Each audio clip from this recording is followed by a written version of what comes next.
Hello and welcome back. Today we are checking on our cider. Now, this cider has been sitting for, well, not as long actually. It's been sitting for 2 months, just under 2 months actually as well. And we used 71B yeast to produce this wine. The starting gravity was 1.100, and we actually already racked this wine. We checked the gravity twice, of course, before we rack it. And last time we checked the gravity, we dropped to 1.004. 004, close enough. Okay, this yeast is 71B yeast. It's yeast that can go up to, or should go up to, 14% alcohol. With this being at 1004, well, alcohol percentage of this wine is somewhere between 13 to 14% alcohol. Close enough. Okay, so today what we're going to do, we're going to taste. And the reason we're tasting is because we want to know what to do next. There is few options we could do. We could back sweeten it and pasteurize, or we could just bottle, or we could let it ferment in the fermenter a bit longer if it's very gassy. There is a lot of options, but to understand what we want to do and what we should do is, well, we need to monitor and we need to actually try the wine. The wines are not supposed to be drunk that early, right? There is a lot of people out there who say, "Oh, 2 weeks and it's delicious," and it's BS. Okay, you shouldn't drink your wines that early. It's ridiculous. You see how murky they are still, and some wines, yeah, they are okay dry, like young, and 2 months. This could be already good, but it can be so much better if you let it sit. So please don't drink your wines young. Let them sit. The saying, when it's ages like a fine wine. Well, this is exactly wines we're doing, right? Ciders, wines. This is all applies. In most of the cases, at least it applies. Where you sit longer, you wait longer, the better it will taste. But enough for now. We're not checking gravity because, again, we checked twice. We racked it already. We know the gravity dropped. What we're doing is tasting the wine. Okay, so quick sanitization. Now I have to say this wine is very, very clear. Super clear. It's it's really, really nice, to be honest with you. So we will see how the smell is first. Very much like apples. Okay, that's essentially apple. It's quite dry, so I have a feeling that it may be too dry or back sweeten it. But let's try first. I may be surprised.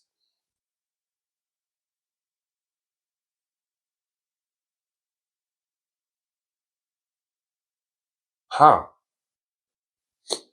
Okay, so the first note, when I first put it in my mouth, I thought, okay, that's super dry.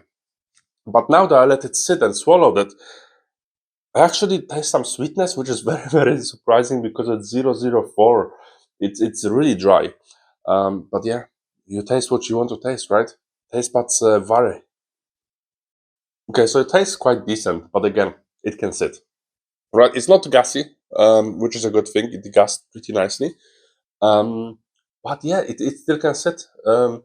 I wouldn't want to drink it. I mean, yeah, I would drink it, right? But why?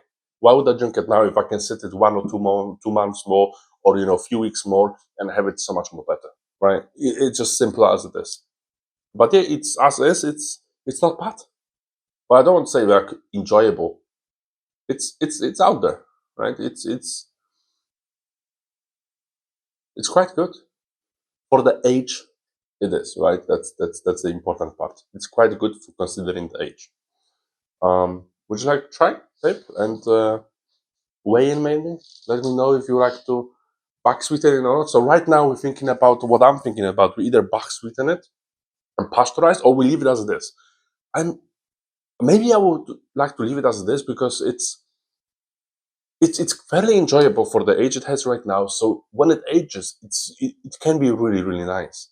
We could back sweeten, and again, we prefer our wine sweet overall. So if you back sweeten, it will probably be even better. But I really like to try some dry wines. I mean, we already have quite a few grape dry wines, but apple cider dry. Okay, well, that's empty glass already. Should have should have put some more for tasting, of course. Yeah, I mean, well, let's not pack sweeten.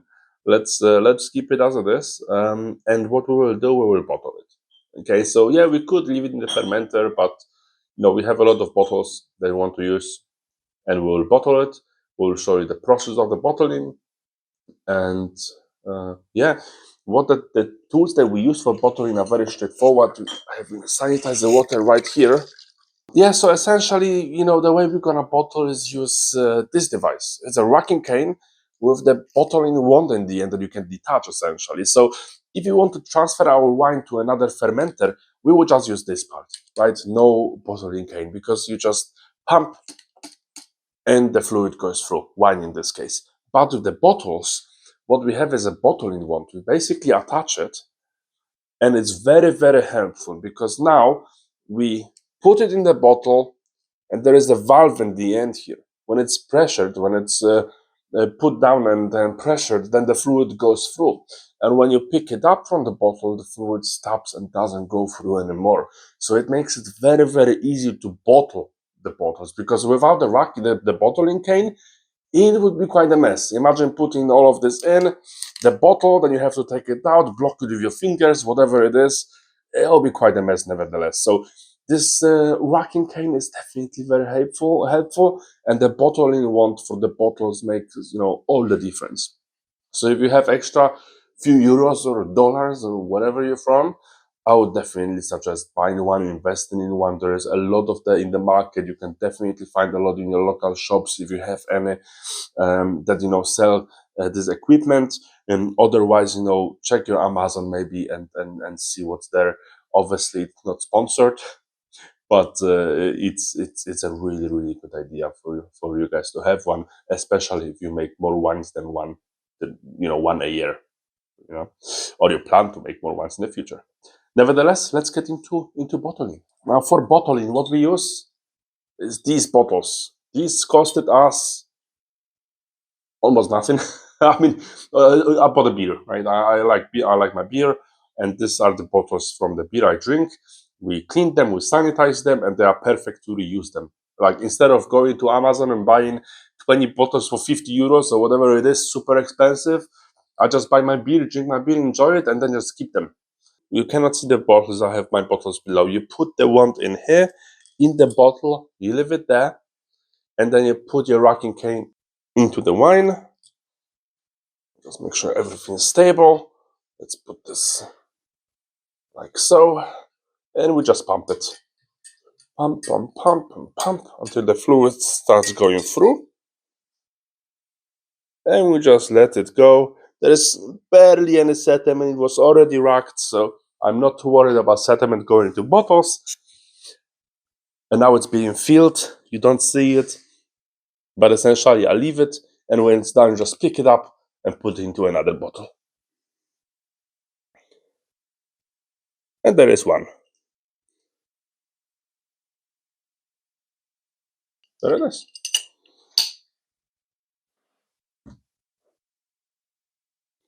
All right, and there it is. We have full 8 bottles, so they're gonna last for a while. I'm gonna start drinking them probably sooner rather than later. I will let them sit. I won't touch them yet, but we'll definitely keep one for you for a 6-month check-in or a 1-year check-in. We will see how that goes.